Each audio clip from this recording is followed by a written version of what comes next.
Hello everyone, it's Khaled. Welcome to today's daily pitch, 23 of June 2026. Let's dive into the latest economic events, technicals, and see what's moving the markets. Of course, we will start with our economic calendar, then we will go through the Dxy, US equities, and finally gold. So starting with our economic calendar, let's have a look what do we have as pre-planned economic events for today.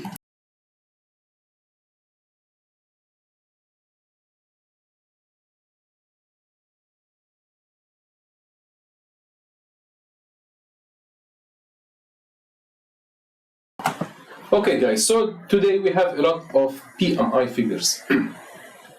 First we had the PMI for France, the services and manufacturing. Whenever there is a PMI that is going to get released, we look at the 50 grade point. The 50 grade point is the level between the contraction and expansion of the economy. So as we can see for France, the PMI figures came slightly, the manufacturing above the 50, the services still below the 50 grade point at 47.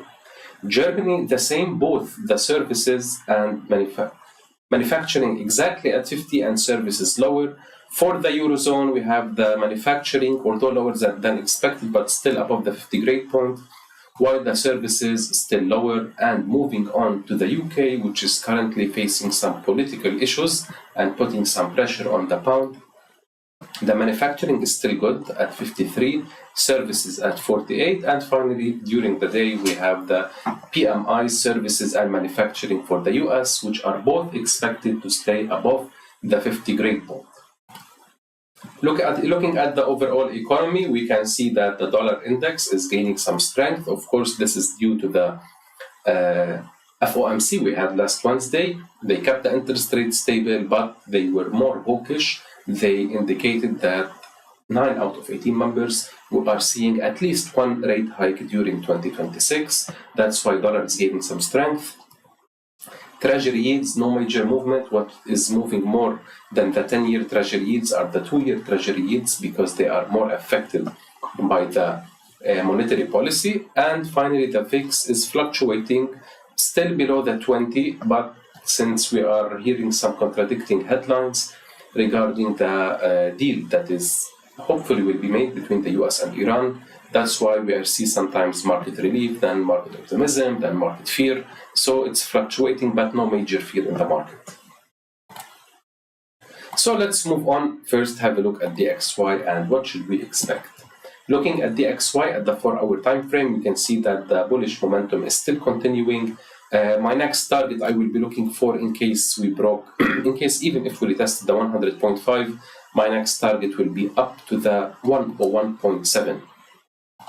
So even if I look and see something like this, keeping in mind that to this week we have the PCE, which is the Fed's favorite inflation measure. In case we have the PCE higher than expected, this will support further dollar strength, and we will see, I believe, first area to break is the 101, and then we could be moving higher to the 101.7. So this is my view in general on the Dxy. Currently, the bullish momentum is holding the more strength than the bearish momentum due to the reasons I mentioned and the hawkish Fed. Let's move on to the US equities, see what is going on and what are the areas of interest that we could take advantage of. Looking at US 30 first. US 30 was quite choppy here. This was our last analysis. We expected price to retest the high. It didn't, and then it continued. So let's delete these lines. Let's adjust a little bit the areas of interest we will be looking for, and we will plan our scenarios and areas of interest again.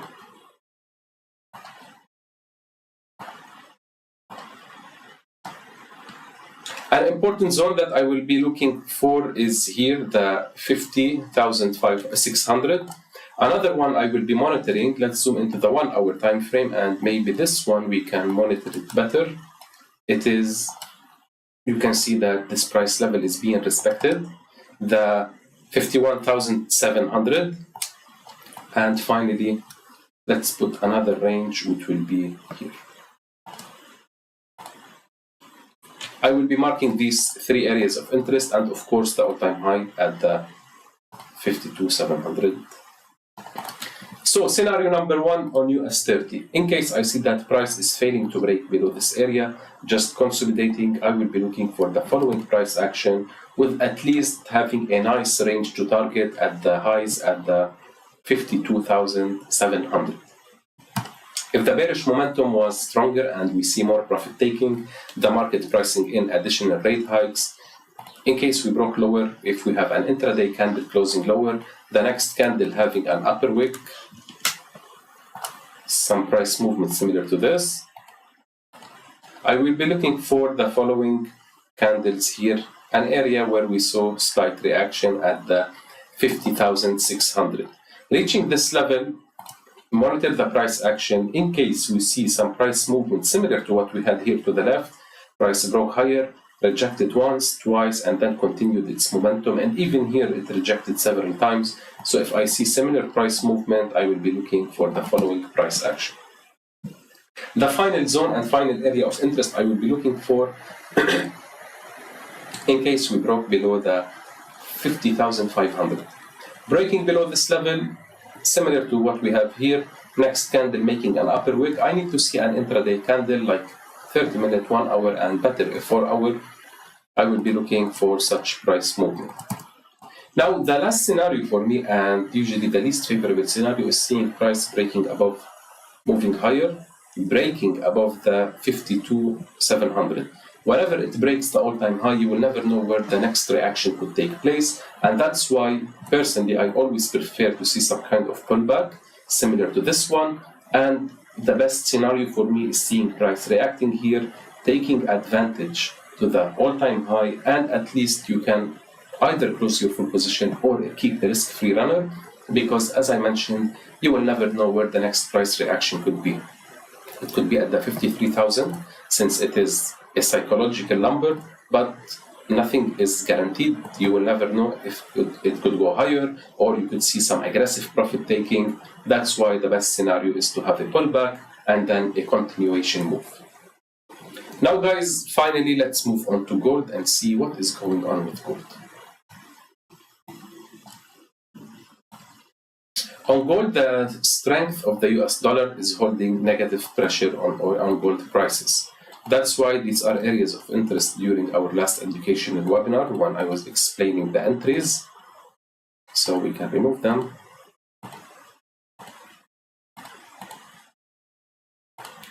And we can delete this one. So personally on gold, I will be adjusting this one a little bit, like this. And I will be looking for the following. I would like to see the price action retesting here, around the 4,050 approximate. And in case I see that price is going down to this price level, reacting slightly, I will be looking for the following price action to move here. In addition, for additional confirmation, I would like to see price breaking higher. We could see a reaction here as well, and taking advantage of such price movement. This is the main scenario I will be looking for. This one, it's not a major area, but minor area where we saw several reactions. So this is my major movement I will be looking for. Or in case we didn't reach this level, the 4,050, and we start to break above these, I will be looking for the following price move. These are the scenarios I will be looking on for gold. And of course, if we reach the 4,350 to 70, I will monitor the price action here. This one, it is during last Wednesday, whenever we had the FOMC, we had an aggressive profit taking and selling momentum. So reaching this level, I will be looking for such price movement. So in summary for gold, 3 main areas of interest. Number 1, my most favorable, 4,050, or breaking above the 4,130, or looking at the price action in case we see any signs of reversal at the 4,370. So guys, that's it for our episode. Don't forget, if you like our content, to leave us a like, follow, and subscribe. And we will see you soon with a new daily market analysis. Thank you so much for joining.